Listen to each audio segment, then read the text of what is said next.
This is the Tuesday, November 30th edition of Slow Home Studio. My name is John Brown and this is Matthew North, and in today's segment we're going to pick up on the discussion from last Saturday's live workshop. Yeah, we had lots of posts and comments after our design work on David's 1,100 square foot rancher. There's a lot of good conversation and a couple plans that were submitted a little bit after the fact. That's right. It was a little slow on Friday, but it kind of more than made up for it after the fact on Saturday. We also had some new people that came to us via Twitter, which was really exciting. I wanted to start out with a nod to Frank for submitting the image of the frosted glass panel wall. So as you know from if you were part of the discussion on Saturday, you know that when we were presenting our version of the project, Brad noted that you could actually see the toilet and the bathroom from the living space, which is of course a big no-no in our world, and duly noted. So Frank actually suggested that one way of getting around that would be a kind of panel wall, a screen wall, and actually I think that that's a good idea, not only because it solves our problem, but I think it also does something else, which is that notice how it provides a back for that furniture. Yeah. And I think that that's actually a nice thing to do. And if we looked at that and took that same kind of strategy, we could do something there, potentially shifting that down a little bit there. And that could be it could be a piece of glass, it could be a screen wall, it could be a bookcase, it could be anything, but it does give us another little bit of wall space there that could be used to further define this space. Yeah. Because I really don't think that there's very much we can really do with that. There's always, if we start with the premise that we're going to have the bathroom there, which I think is a good idea because of the way it opens that space up. Really, there's not many other options for the door. No, it's difficult. Particularly, we've got that flue issue, right? So that was one of our things that we had to contend with, and that made it. I was trying to figure out if there's a way to get a little vestibule in there, but if we're actually trying to do this really simply, we kind of have to deal with the fact that the doors can be on the plane of that wall. Yeah, it doesn't work to put it over there. No. But doing this, I think, actually helps to clarify that circulation zone as well. Oh, I thought it was a great idea.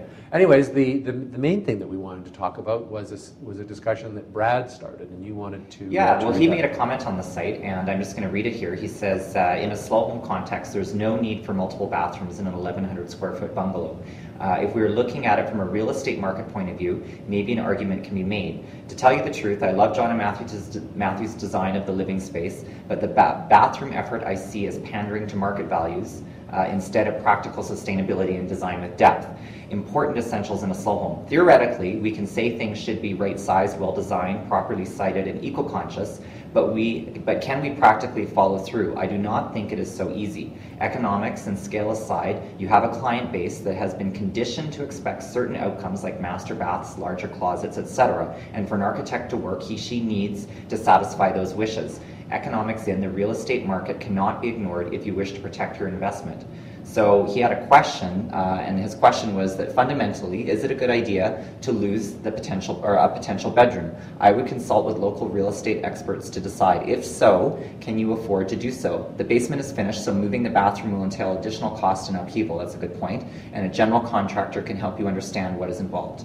Yeah, I think it was an excellent kind of reflection on the day's results, and brings up a question that we have to deal with all the time. It's one of the reasons why Matthew and I got our real estate license, and why we brought real estate issues into Housebrand, our practice, along with architecture and construction, because you really can't divorce in the world of residential design. You can't divorce the economic realities of the property as well as the market realities from design and construction. And in so many, in the kind of typical fast world, they're separated out, and the economics and marketing conditions tend to dominate. And by bringing that discussion into a design-based discussion, then you're actually able to balance those things out in a little bit more reasonable way. So we just wanted to take up that question, and is this a good thing for this particular house to look at getting rid of one of those bedrooms? And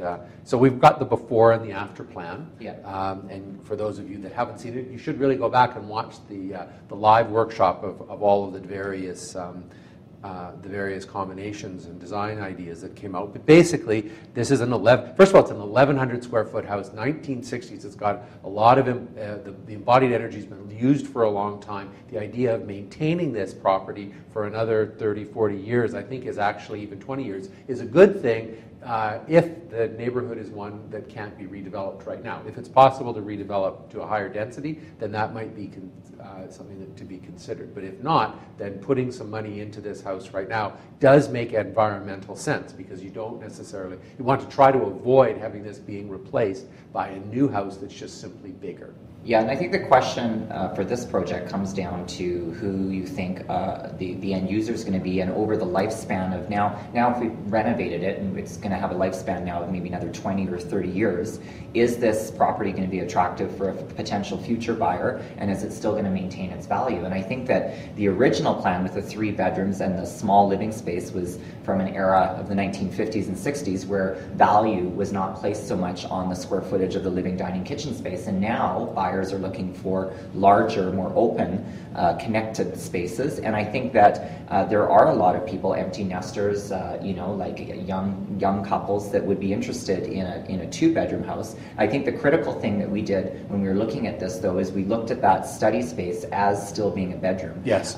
We were very careful to make sure that we maintain the closet so that if the house did have to go onto the market, it wouldn't be a sort of an anomalous thing where then it was like 1 bedroom plus. And that the quality of that 2nd bedroom I still think is really good because it's on the front, it's got the corner window, it still has a very high quality to it. Yeah, I would agree with that, and I think that we've seen that in our own practice over the years, that doing something that actually that expands the living space. Every house when it's built is a kind of crystallization of what is considered to be the good life.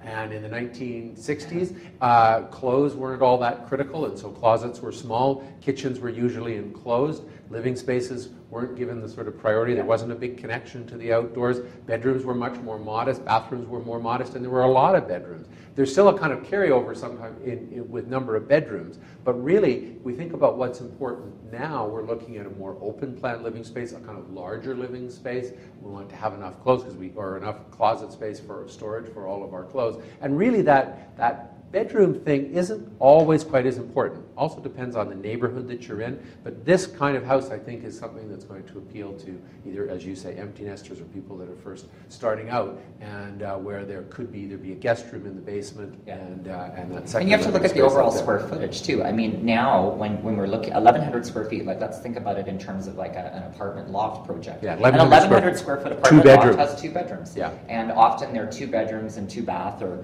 2 and 1.5, or some sort of combination of that. So in terms of the overall market of properties, that makes sense. 1,100 square feet with 3 bedrooms in today's context, it seems crazy. You wouldn't have an 1,100 square foot 3-bedroom anything.